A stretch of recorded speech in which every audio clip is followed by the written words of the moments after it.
ज़्यादा हो जाता है। मुझे मालूम है कि कई लोगों को जब मैंने कहा है कि दूध नहीं पीना चाहिए, कई लोगों को ये बात अच्छी नहीं लगेगी। कई बार तो मैं सच बताऊँ, मेरे अपने कुनबे के लोगों को अच्छी नहीं लगेगी जो गाँव के रहने वाले हैं। जी, मैं एक फार्मर्स फैमिली से ही बिलॉन्ग करता हूँ और मैं अपनी लाइफ में ये कह सकता हूँ कि मैंने बहुत दूध पिया है। बचपन में मैं दूध का शौकीन था, घी का शौकीन था, मक्खन का शौकीन था और कौन नहीं होगा जब गाढ़ी छाछ आपको मिले और उसमें भी मक्खन डालकर। लेकिन जब मैंने एक समय तक इसको पिया, तो उस समय कोई बहुत बड़े साइड इफ़ेक्ट नहीं थे, मैं ये मान सकता हूँ। लेकिन उसके बाद अगर आप देखें कि पिछले 40 सालों में दूध के साथ भी क्या-क्या हुआ है, ये भी आपको जानना होगा। आज जगह-जगह आप पकड़ रहे हैं लोगों को कि दूध में मिलावट चल रही है। अगर मैं ये कहूँ कि मिलावट भी नहीं चल रही है, तो आप खुद सोचिए कि जो पहले हमारे पास पशु थे, जो लाइव स्टॉक था वो डिफरेंट था। उसके बाद आप कह सकते हैं कि जेनेटिकली मॉडिफाइड हमारे पास पशु आ गए हैं। उनके पास बहुत सारा एंटीबायोटिक उनको दिया जा रहा है। उनके पास बहुत सारे हार्मोन के इंजेक्शंस लगाए जाते हैं। जब उनको दूध के लिए तैयार किया जाता है, समय से पहले उन्हें बड़ा किया जाता है। ये सारी चीज़ें हैं। तो मैंने उसी समय एक किताब पढ़ी, ये करीब 2000 की है, सन 2000 के आसपास की बात है और तब मुझे पता चला है कि दूध क्यों नहीं पीना चाहिए। तब तक ये आप यूँ समझिए कि 1975 से लेकर और 2000 तक इन 25 सालों में दूध की क्वालिटी भी बहुत कुछ बदल चुकी थी। तो पहली तो बात यह है कि इसे इमोशनली ना लें मेरी इस वीडियो को, बल्कि आप टेक्निकली भी लें। पहली तो चीज़ मैं ये बता रहा हूँ कि अगर आपको माइग्रेन है, अगर आपको रूमेटॉइड अर्थराइटिस है, थायराइड है या एलोपेशिया है या फिर सोराइसिस है, एक्जिमा है, बार-बार आपको आप कह रहे हैं कि फंगल इन्फेक्शन हो रहा है या आपको कोई भी एलर्जी है, तो आप मेरे कहने से एक काम करें, 3 महीने दूध छोड़कर देखें। अगर आपको आईबीएस है, कॉन्स्टिपेशन है, लूज़ मोशन हो रहे हैं या फिर आपको गैस या एसिडिटी की प्रॉब्लम है, तो मैं आपसे ये एक बात कह रहा हूँ, फॉर योर बेनिफिट आप 3 महीने बाद भी इस डिसीजन को बदल सकते हैं। मेरे पास भी ये चॉइस थी, जब मुझे कहा गया कि आप दूध छोड़ दो, तो मेरे पास ऑप्शन थी कि मैं दोबारा पीना शुरू कर दूँगा। सिर्फ 90 ही दिनों की तो बात है या 100 दिनों की बात है। लेकिन उन 90 दिनों में जो आपको ट्रांसफॉर्मेशन मिलेगा वो एक मैजिकल मिलेगा। मैं दूध के अगेंस्ट नहीं हूँ, मैं आपकी हेल्थ के लिए बात कर रहा हूँ। जब मैंने एक किताब में पढ़ा तो पहली बात ये पढ़ी कि भई सबसे पहले जो मिल्क क्यों नहीं लेना चाहिए, तो उसमें एक प्रोटीन हमारे लिए मिलता है, उसका नाम है कैसीन। कैसीन के बारे में आप कभी भी गूगल करिएगा, ये one of the main constituents है दूध का, जिसको आप प्रोटीन कह सकते हैं। और मैंने कई किताबों में ये पढ़ा है कि ह्यूमन लीवर कैसीन को प्रॉपरली मेटाबोलाइज नहीं कर पाता। एक बुक में तो यहाँ तक लिखा है कि ये 83% मेटाबोलाइज ही नहीं करता या 84, ओनली 15-16% ही हमारा जो लीवर है इसको मेटाबोलाइज करता है या हमारा गट है इसको मेटाबोलाइज करता है। बाकी जो प्रोटीनियस कैसीन है, यानी कि जो प्रोटीन मटेरियल है, वो बेसिकली अगर वो डाइजेस्ट नहीं करेंगे तो कहाँ जाएगा? खुद सोचिए कहाँ जाएगा? वो आपके ब्लड में जाएगा। और ब्लड में हमारे लिए किसी भी चीज़ का फॉरेन मटेरियल का होना, यानी कि बाहरी चीज़ का होना, हमारे ब्लड में एक चीज़ को गड़बड़ करता है और वो है हमारे वाइट ब्लड सेल, जिसको आप इम्यूनिटी कहते हैं। ये तो मानेंगे आप। इम्यूनिटी की खास बात ये होती है कि भाई वो आपके ब्लड में है और वो प्रोटेक्ट कर रहा है कि वहाँ कोई बैक्टीरिया ना हो, वहाँ कोई केमिकल ना हो। इसलिए ज़्यादातर केमिकल भी ना खाएं, आप लगाया भी ना करें। मैं तो ये कह रहा हूँ स्किन पर, क्योंकि वो डायरेक्टली आपके ब्लड में जाते हैं और वहाँ पर आपके जो वाइट ब्लड सेल्स हैं, जो आपके सिपाही हैं, वो हमेशा लुकआउट पर रहते हैं, देखते रहते हैं कि यहाँ कोई फॉरेन चीज़ तो नहीं है। फॉरेन का मतलब है कोई बाहर की चीज़ तो नहीं है। ऐसे में जो कैसीन है वो आपका नेचुरल प्रोडक्ट नहीं है, वो आपने ब्लड में डाला है। तो ऐसे में आपकी जो इम्यूनिटी की के सिपाही हैं, यानी कि WBC हैं, वो क्या रिएक्ट नहीं करेंगे? करेंगे। तो वो कैसीन के साथ लड़ेंगे, कैसीन को पहचानेंगे। उनकी पहचान में नहीं आएगा ये बैक्टीरिया क्या है, ये प्रोटीन क्या है, उन्हें नहीं मालूम। तो वो क्या करेंगे? वो इस पर अटैक करेंगे और अटैक करके वो 3 तरह से बेसिकली 3 तरह से वो रिएक्ट करेंगे। Discover the joy of investing. Open your free Demat account with Angel. पहली चीज़ ये है कि इम्यूनिटी आपकी सरेंडर कर सकती है, क्योंकि ये आपके लिए, आपके इम्यून सिस्टम के लिए एक फॉरेनर्स हैं ये, तो उनके सामने वो कई बार सरेंडर कर सकती है। सरेंडर करेंगे तो ऐसे में आपने अपनी इम्यूनिटी को तो बिल्कुल ही मार दिया है। खुद सोच के देखो। और इम्यूनिटी जब भी कोई भी चीज़ उसके पास फॉरेनर के रूप में मिलेगी, वो जरूर रिएक्ट करेगी। क्योंकि आपकी इम्यूनिटी आपको बचाने के लिए हमेशा काम कर रही है। दूसरी चीज़ जो सबसे इंपॉर्टेंट ये है, वो ये है कि अगर वो सरेंडर भी ना करे, भगवान ना करे सरेंडर करे, क्योंकि सरेंडर अगर इम्यूनिटी ने कर दिया तो हमारी कैंसर सेल को कौन मारेगा रोजाना जो हमारी बॉडी में बनती है, खुद सोचो, ठीक है ना। तो दूसरी बात है कि ये ओवर रिएक्ट करेंगे, रिएक्ट नहीं करेंगे, अब ये ओवर रिएक्ट करेंगे, क्योंकि रिएक्शन तो मर नहीं रहे वो, ठीक है ना। तो वो ओवर रिएक्ट करेंगे, और ओवर रिएक्ट को ही याद रखना, इसी को आप एलर्जी कहते हैं। तो अगर आपके पास किसी भी तरह की एलर्जी है, सीजन चेंज में आपको जुकाम बहुत होता है, आपके साइनस भरी रहती हैं, आपको छींकें बहुत आती हैं, आपको सर में भारीपन रहता है, बादल होते हैं तो अचानक आपके सर में दर्द होने लगता है, या फिर आपको छींकें बहुत आती हैं सीजन चेंज पर, या आपके पास कोई स्किन की एलर्जी है, एक्ने है, तो आप एक बार दूध को छोड़कर देखिएगा। जैसे ही कैसीन आपका ब्लड में जाना बंद हो जाएगा फालतू का, ठीक है ना, तो आप कहेंगे कि इमीडिएटली जो आपका WBC है वो बिना मतलब रिएक्टिव मोड में नहीं होगा, वो मिलिट्री मोड में नहीं होगा, वो शांत मोड में होगा। ये तो आप समझेंगे ना। इसके साथ भी गड़बड़ी हो जाती है कि कई बार वो ओवर रिएक्ट करते करते अपने ही होस्ट सेल को मारने लगता है, ठीक है ना।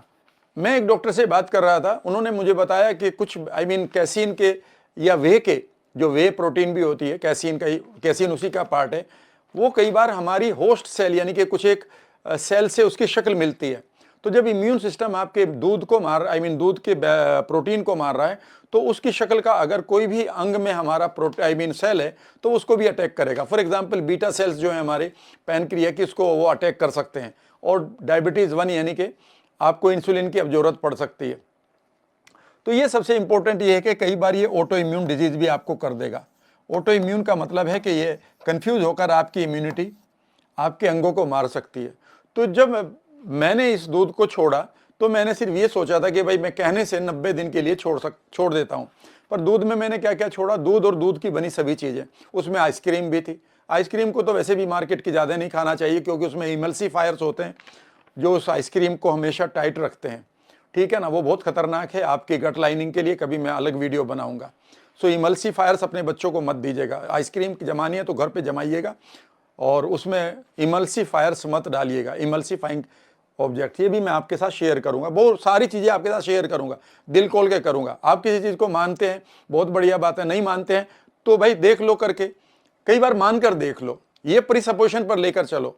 मेरे और आपके बीच में इसमें कोई लड़ाई नहीं है, अच्छी बात है। आपको दूध पच रहा है तो बहुत बढ़िया। अगर आप कबड्डी के प्लेयर हैं, आप कह सकते हैं कि आप एथलीट हैं, आप भाला फेंकते हैं दूर तक, और हो सकता है कि उस समय आपकी जो नीड है उस कैसीन की, आपकी बॉडी इस तरह से ट्रेंड हो गई कि वो 90% को डाइजेस्ट कर रही है, 10% को कोई बात नहीं, पर आपकी ज़रूरत है फिट रहने की, तो मैं कभी भी मना नहीं कर रहा हूँ, ठीक है ना। लेकिन अगर हमारे पास अब उसकी कोई ज़रूरत ही नहीं रही है तो आप उसको क्यों ले रहे हैं। तो पहले लोग इस कैसीन के लिए उसको लेते थे, पर कैसीन तो आपको बहुत सारी एलर्जी करता है, ये बात ध्यान रख लीजिएगा। छोड़कर देखिएगा, आप इमीडिएटली पाएंगे। ये पाया गया है, मैं नहीं कह रहा हूँ, ये रेफरेंसेस हैं, और उन रेफरेंसेस को मैं बता सकता हूँ, मेरे पास सारे रखे हैं। लो मैं बता देता हूँ, जो चीज़ मैं अब इस समय बात कर रहा हूँ वो American journal of clinical nutrition, ये रेफरेंस है। आपके पास यूरोपियन जर्नल ऑफ न्यूट्रिशन है, जर्नल ऑफ इम्यूनोलॉजी है, respiratory medicine journal, nutrition inflammation journal, bone health journal, endocrine society review, journal of dermatology और प्लांट बेस्ड न्यूट्रिशन जर्नल। ये सारे के सारे जर्नल्स मेरे पास हैं जिनसे मैंने इन चीज़ों को लिया है। तो पहली चीज़ तो इसलिए आपको दूध की कोई ज़रूरत नहीं है, ठीक है ना। दूसरी बात आती है, आप कैल्शियम के लिए दूध लेते हैं। आप कहेंगे कैल्शियम, बिल्कुल कैल्शियम आपके लिए ज़रूरी है, पर आपको एक बात बता है, जिस कैल्शियम के लिए आपने इतना एक हवा बना रखा है ना, इस चीज़ को समझने की कोशिश करिएगा। आपकी बॉडी को अकेले कैल्शियम नहीं चाहिए, ऐसे कैल्शियम जैसे करीब करीब 90 से 92 आपको मिनरल्स चाहिए, और वो मिनरल भी अच्छी क्वालिटी के चाहिए, ठीक है ना। और वो मिनरल्स इस सारे के सारे दूध में नहीं है।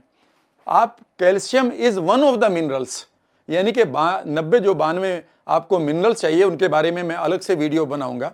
उसमें आपको मैग्नीशियम भी चाहिए, उसमें मैग्नीज भी चाहिए, उसमें आपको बहुत सारे और दूसरी चीज़ें चाहिए।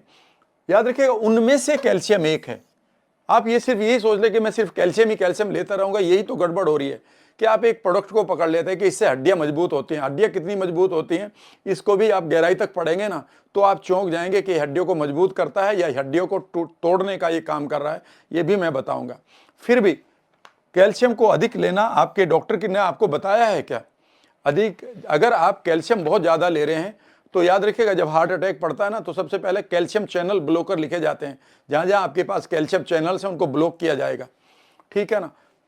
दूसरी बात, जो भी आप नॉर्मल खाना खा रहे हैं और अगर आप बढ़िया एक्सरसाइज कर रहे हैं, वॉकिंग कर रहे हैं 30-40 मिनट, और आपका जो नॉर्मल बैलेंस्ड फूड है वो आपको पूरी कैल्शियम दे रहा है, अगर फिर भी आपको कैल्शियम की जरूरत पड़ रही है तो मैं आपको एक ऐसी चीज़ बता रहा हूँ जिससे आप कभी कैल्शियम की कमी नहीं रहेगी। आपके पास नट्स हैं, आपके पास सीड्स हैं, ठीक है ना, क्लियर है, इनके पास इनमें आपका नेचुरल कैल्शियम है।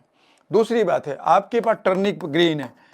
आपको एक चीज़ बताऊं, टर्निप ग्रीन का मतलब है कि शलजम के पत्ते, ठीक है ना। शलजम के पत्तों में 1 लीटर शलजम के पत्ते या 1 किलोग्राम दूध और 1 किलोग्राम शलजम के पत्ते, खुद सोचेगा किसमें ज़्यादा कैल्शियम मिलेगा, आप चौंक जाएंगे। शलजम के पत्तों में, टर्निप ग्रीन्स में, ये एक सोर्स है। और कमाल की बात यह है कि दूध के कैल्शियम के साथ आपको प्रॉब्लम आ सकती है, लेकिन ये आपको कभी भी प्रॉब्लम नहीं करेगा क्योंकि ये प्लांट बेस्ड है। तो जो आपका कैल्शियम की जो आपकी ज़रूरत है, अगर सचमुच में ज़रूरत है तो आप उन्हें नेचुरली पूरा करने की कोशिश करें। दूध के भरोसा ना रहें। दूध अगर पी रहे हैं तो आपका इमोशनल डिसीजन हो सकता है, लेकिन लॉजिकली नहीं। अगर मैं आपकी बात करूं तो मैं जो चीज़ को मैंने पढ़ा है, अब वो सारी किताबें मेरे पास नहीं होती हैं एकदम से, 700 800 900 किताबें हो गई अब तो। मैंने किताब में पढ़ा है कि जब आप मिल्क लेते हैं काऊ या बफलो का, भैंस का या गाय का, तो उसमें नो डाउट उसमें कैल्शियम बहुत होता है, पर जरूरी नहीं है कि उस कैल्शियम को आपकी बॉडी एक्सेप्ट करे। 5 लाख का लोन ले लो, 10 लाख का लोन ले लो, आपको भी हर दिन फोन में ऐसे मैसेजेस आते ही होंगे। आपको याद रखिएगा, उसे कई बार वो रिजेक्ट भी कर सकते हैं। और दूसरी बात, उसमें लिखा था, ये मैंने अपने आप पढ़ा है कि उसमें दूध में एक और अलग से एक और खूबसूरत मिनरल होता है, उसका नाम है फॉस्फोरस। और फॉस्फोरस कैल्शियम के मेटाबॉलिक प्रोसेस को पूरा नहीं होने देता और ये कई बार गड़बड़ करता है। इसलिए दूसरी बात मैं आपको ये भी बताना चाहता हूं कि कैल्शियम जब आप लेते हैं मिल्क का, या मिल्क जब भी आप लेंगे तो एक चीज का ध्यान रखिएगा, जैसे आप मिल्क को लेंगे तो ये एकदम से आपके अंदर एक एसिड रिफ्लेक्सिस को तैयार करेगा, यानी कि आपकी एसिडिटी को बढ़ाएगा। ये फैक्ट है। तो दूध जो है, कई बार आप कहते हैं जिस एसिडिटी में तुम्हें ठंडा दूध पीने के लिए बोला जाता है, उस समय उसका सिम्टोमेटिकल रिलीफ आपको मिल रहा है, लेकिन दूध की नेचर ये है कि वो आपके अंदर आपके ब्लड को थिक करेगा। आपके ब्लड का थिक होना गलत है, बल्कि थिन होना यानी कि पतला होना अच्छा है।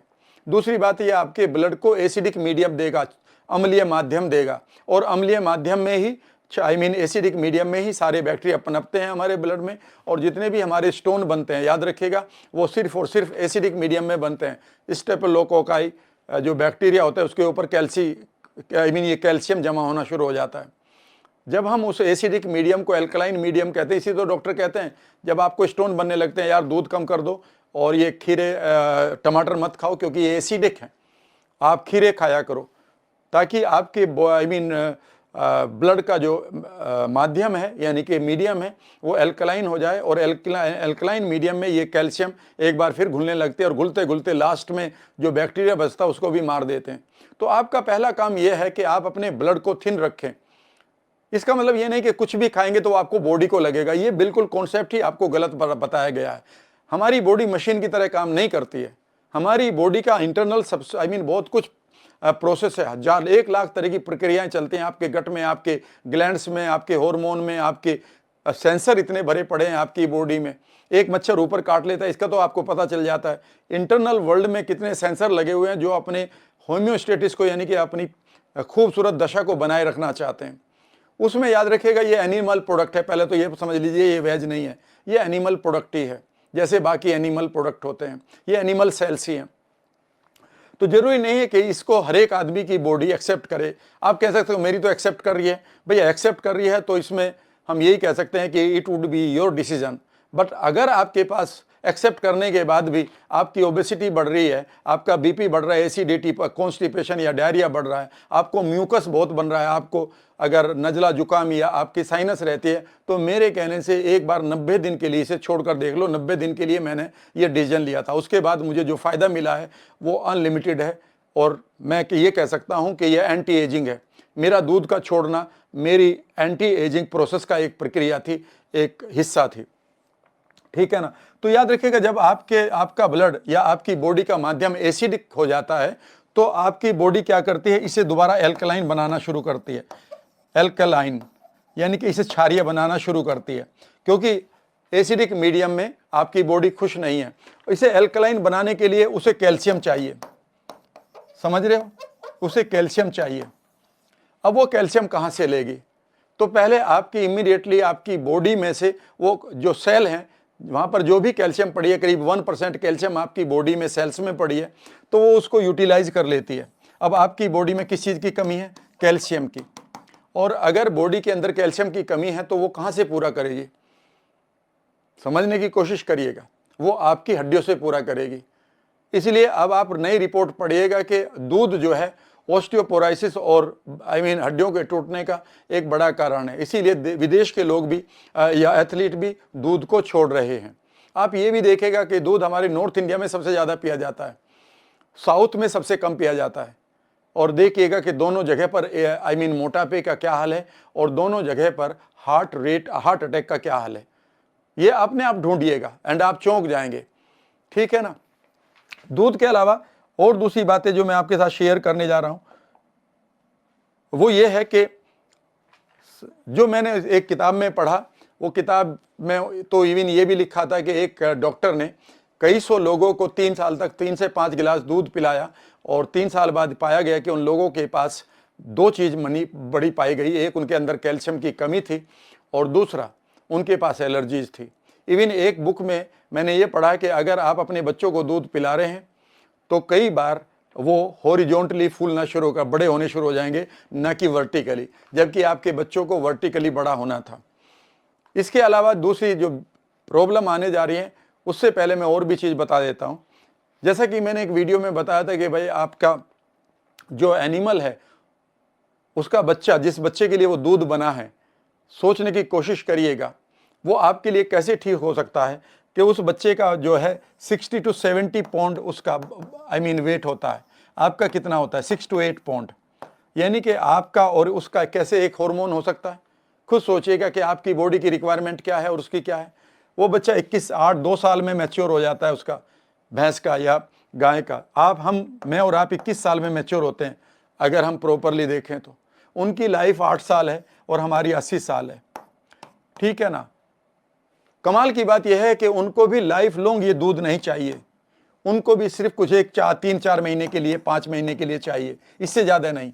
आप कभी भी देखेगा, अगर आप पूरा दूध भी आप अपने बछड़े को दे रहे हैं, गाय के बछड़े को या अपने भैंस के बछड़े को दे रहे हैं, तो आप कितने दिन देते हैं? मुश्किल से 6 महीने, 7-8 महीने का तो सीजन ही होता है उसका दूध देने का। मैं एक किसान हूँ, मुझे मालूम है।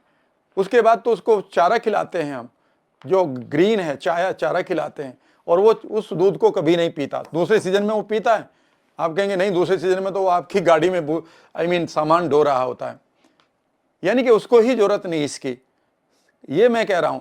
दूसरी बात, यहां सबसे बड़ी प्रॉब्लम जो आ रही है ना, अगर आपका बिजनेस हर दिन आप पर डिपेंड करता है तो आपने अपने लिए बिजनेस नहीं बनाया, अपने लिए एक सेल्फ ट्रैप क्रिएट कर रखी है। मैं इससे भी बड़ी प्रॉब्लम ये आ रही है कि जितने लोग दूध की बात करते हैं, आप शहर में रहते हैं, आपका दूध कहाँ से आता है? क्या आपने वो गाय देखी है? आपने वो भैंस देखी है? आप कहते हैं नहीं, वो पैकेट में देखा और उस पर लिखा था कि ये, भाई अब इस पैकेट में क्या है क्या नहीं है ये तो मैं बात नहीं करूँगा, ना मैं कुछ बोलूँगा इसके लिए। पर खुद सोचिएगा कि अगर वो पैकेट आपके घर से भी आ रहा है, तो जब वो गाय बंधी हुई है, जब वो भैंस बंधी हुई है और एक डिफरेंट टॉर्चर में जा रही है वो, यानी कि रोजाना, या जिस खाने को वो खा रही है, वो जो खाना है, जो आजकल फोडर है, जिस चारे को आप बात कर रहे हैं, वो चारा वो नहीं रहा जो अब से 40 साल 50 साल पहले था मेरे ज़माने में। आज मैं अपने गांव में जाकर देखता हूं तो वो डिफरेंट चारा है वहाँ पर, वो सारा जीएमओ है, जेनेटिकली मॉडिफाइड ऑर्गेनिज्म। आप खुद सोचिए कि जो जेनेटिकली मॉडिफाइड ऑर्गेनिज्म जिस पशु का खाना होगा तो क्या उसके जेनेटिक लेवल पर फर्क नहीं पड़ेगा? और खुद सोचिएगा कि उससे बना हुआ प्रोडक्ट क्या वो आपके लिए ठीक है? फिर भी पीना ना पीना आपका अपना एक इमोशनल डिसीजन होगा और लॉजिकल डिसीजन होगा। लेकिन मैं ये कह रहा हूँ कि अगर आपके पास ऑटो इम्यून डिजीज़ है, मोटापा है, आपके पास एसिडिटी, IBS, फ्लैचुलेंस है, एलर्जीज़ हैं, माइग्रेन है और ये जुकाम वुकाम है, या फिर बॉडी में पूरी बॉडी में दर्द रहता है आपको, तो एक बार दूध को 90 दिन के लिए गिव अप करके देखो, 90 दिन के लिए। इसलिए मैं बार बार कह रहा हूं, फिर पी लेना, लेकिन तब तक मुझे आप एक बार जरूर मैसेज करेंगे कि राम सर मुझे तो 8 दिन के अंदर ही डिफरेंट तरीके से नींद आने लगी, आई फील इवन बहुत ही अच्छा लग रहा है। यही एग्जैक्टली मैंने किया था। मैं दूध नहीं छोड़ना चाह रहा था क्योंकि मैं दूध का शौकीन था, पर 90 दिन के लिए तो कोई भी काम किया जा सकता है ना, तो मैंने इसको करने की कोशिश की और मैं उसमें सफल भी हो गया हूं।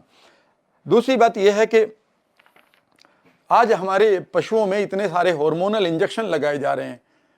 आप समझते हैं कि जैसे ही कोई भी हार्मोनल इंजेक्शन बाहर का लगेगा वो आपके जेनेटिक एक्सप्रेशन को नहीं बदलेगा, वो आपके DNA पर नहीं जाएगा, वो आपके जीन पर नहीं जाएगा, वो आपके बिहेवियर में नहीं जाएगा। क्या जो उसका प्रोडक्ट है मिल्क उसमें नहीं जाएगा? वो खुद सोचो, खुद सोचिएगा कि कहीं ऐसा तो नहीं कि आपके बच्चों के अंदर जो अनवांटेड समय से पहले आप कह रहे हैं कि बॉडी के अंदर कुछ चेंजेस आ रहे हैं, गर्ल्स में समय से पहले उनकी मैच्योर हो रही है बॉडी, तो कहीं ऐसा तो नहीं है कि ये हार्मोन्स ही आपके बच्चों की लाइफ में या उनकी बॉडी में शिफ्ट हो रहे हों? दूध अगर आपको पीना है तो क्या आपके पास वो गाय है जिसको आप आराम से टहलाया करते थे, आपके साथ वो खेला करती थी जंगल में, अपने हिसाब से वो खाना खाया करती थी अपने हिसाब से? याद रखिएगा, आपकी गाय इतनी इंटेलिजेंट हुआ करती तो अभी भी है। इसी को गाय, इसलिए गाय को माता क्यों कहा जाता है मैं ये भी बताता हूँ। वो इतनी इंटेलिजेंट होती हैं गायें जो हमारे घरों में रहती थी कि अगर आपको भी कोई बीमारी है, मैं आपको एक बात बता रहा हूँ, अगर आपको कोई बीमारी है वो आपको सूंघकर बेसिकली उस खाने को खाएंगी और आपको चाटेंगी, आपको वो बैक्टीरिया देंगी जिससे आप हील हो जाएंगे। ये उनकी खास बात है, इसीलिए उनको गौ माता कहा जाता है। अगर आप उस कमरे में सो रहे हैं जिस कमरे में भैंस नहीं गाय बंधी हुई है, तो याद रखिएगा गाय हमेशा जब छोड़ती है सांस को वो हमेशा ऑक्सीजन छोड़ती है। अगर आप किसी कैंसर पेशेंट को, किसी ट्यूबरक्लोसिस पेशेंट को उस कमरे में लगातार सुलाते रहें जहां पर गाय हैं, तो ये अपने आप में एक बहुत बड़ा ट्रीटमेंट है और ये हमारे किसान भाइयों के लिए या उन लोगों के लिए जो गाय पाल रहे हैं उनके लिए एक बहुत बड़ी अपॉर्चुनिटी भी है एक खूबसूरत वेलनेस सेंटर बनाने की अपने गांव में। मैं रिकमेंड कर रहा हूं इस चीज़ को। उनकी जो ऑक्सीजन है वो वर्थ एंजॉइंग है। मैं एक बार बहुत पहले कंपनी में काम किया करता था जिसमें मैं दवाइयाँ बेचा करता था। हमें जब वो ट्रेनिंग दिया करते थे किसी प्रोडक्ट के बारे में, तो एक बार रेफरेंस आया था कि ट्यूबरक्लोसिस पेशेंट को सबसे पहले जो ट्रीटमेंट दिया जाता था वो ये दिया जाता था, उनको गाय का सांस सूंघाया जाता था। यानी कि एक कमरे में वो लोग होते थे और वहीं पर गाय भी होती थी, ठीक है ना। तो आप उसके सांस को लीजिएगा। अगर गाय के आप हाथ फेरते हैं उसकी चमड़ी पर, यानी कि उसके स्किन पर, तो याद रखिएगा उसके ऊपर जो खूबसूरत बैक्टीरिया हैं वो हमारे लिए बहुत इंपॉर्टेंट है, अनडाउटेडली, इसमें कोई शक नहीं है। निश्चित रूप से वो दूध बहुत अच्छा था जब हम, अब से 50 साल पहले का दूध था, लेकिन 50 सालों में कितना ट्रांजिशन आया है खुद सोचिएगा। कोई ऐसा पशु बताइएगा जहां पर वो इंजेक्शन नहीं लग रहे, जहां पर वो हार्मोन नहीं लग रहे हैं, जिनको एंटीबायोटिक नहीं दिया जा रहा है। एंटीबायोटिक रेजिस्टेंट हम होते जा रहे हैं। हमारी सारी फार्मा इंडस्ट्री को एक प्रॉब्लम आ रही है कि हर बार एक नया नया बैक्टीरिया आ जाता है जिसमें हमें इमीडिएटली रेजिस्टेंस फेस करना पड़ रहा है नए बैक्टीरिया का, और उन्हें एक से बढ़कर पावरफुल एंटीबायोटिक यानी कि लीथल डोजेज देनी पड़ रही है हम लोगों को। पता है इसका रीजन क्या है? इसका रीजन यह है कि वो जो रेजिस्टेंस आ रहा है वो हमें उन पशुओं से आ रहा है जिनको हम कई बार या तो उनका मिल्क लेते हैं या उनका मीट लेते हैं, क्योंकि उनको जब बड़ा करते हैं तो उनको ये एंटीबायोटिक देना जरूरी होता है, क्योंकि कोई भी किसान एक भी सीजन नहीं बिगड़ने देना चाहता है अपने दूध का, क्योंकि उसके लिए वो कॉस्टली अफेयर हो चुकी है। उनकी भी कोई गलती नहीं है, पर मैं आपके लिए कह रहा हूं कि एक बार इसे छोड़कर देखिएगा। टर्निप ग्रीन खाइएगा, आपका मजा आएगा। और भी बहुत सारी चीजें हैं जो मैं आपको बता रहा हूं। कुछ लोगों को लैक्टोज इंटॉलरेंस है, जो दूध के अंदर जो शुगर मीठा पार्ट है उसे लैक्टोज कहते हैं, और उसको जो पचाने के लिए हमारी बॉडी में एक एंजाइम है लैक्टेज, हमारे अंदर उसकी कमी पड़ती जा रही है। यानी कि जो हमारे दूध के अंदर लैक्टोज है उसको ब्रेक डाउन करने के लिए जिस एंजाइम की जरूरत है, अगर वही नहीं है तो फिर दूध तो आपके लिए कुछ भी नहीं रहा, वो तो आपके लिए एक बर्डन पड़ गया, आपके जीआई ट्रैक्ट के लिए, आपके गेस्ट आप कह सकते हैं कि आपकी आंतों के लिए। आपने बचपन से ही अपने पेरेंट्स को देखा होगा स्ट्रेस, एंजाइटी और बेचैनी में, और आपने तय कर लिया होगा कि मैं एटलीस्ट अपने पेरेंट्स जैसा नहीं बनूंगा। जब आप दूध पीते हैं, याद रखिएगा, दूध जो यहीं तक वो दूध दिखाई देता है, जैसे ही वो आपके पेट में जाता है वहां पर एसिड उसको इमीडिएटली फाड़ देते हैं।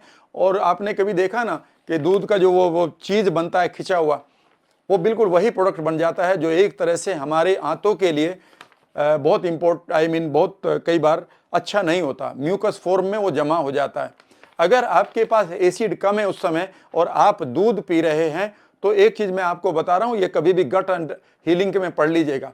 दूध का जो प्रोटीन है वो कैसीन है, और अगर आपके पास हाइड्रोक्लोरिक एसिड ज़्यादा नहीं बन रहा, क्योंकि आप टेंशन की वजह से या पेट में आपका हाइड्रोक्लोरिक एसिड नहीं बन रहा एक उम्र के बाद, तो आपका जो कैसीन है वो नॉन डाइजेस्टेड, अनडाइजेस्टेड रहकर आपकी छोटी आंत में चला जाता है, जहां पर वो फंगस क्रिएट करता है, और इस बीमारी को सीफो कहते हैं। कभी गूगल को तो करके देखिएगा, जिसका नाम है स्मॉल इंटेस्टाइनल फंगल ओवरग्रोथ। यानी कि अब आपकी आंतों में जो आपने प्रोटीन पिया था या खाया था वो पूरी तरह से डाइजेस्ट नहीं हो पाया, क्योंकि आपके पेट के अंदर हाइड्रोक्लोरिक एसिड कम मात्रा में बन रहा है। चाहे आप स्ट्रेस में हैं, चाहे आप कंफ्यूजन में हैं, चाहे आपकी उम्र ऐसी है, चाहे आप या पेट से आपकी वेगस नर्व पूरी तरह से प्रॉपरली टोन्ड या अवेकंड तरीके से नहीं जुड़ी हुई है, तो समझ लीजिएगा कि आपके आंतों में फंगल इन्फेक्शन हो चुका है।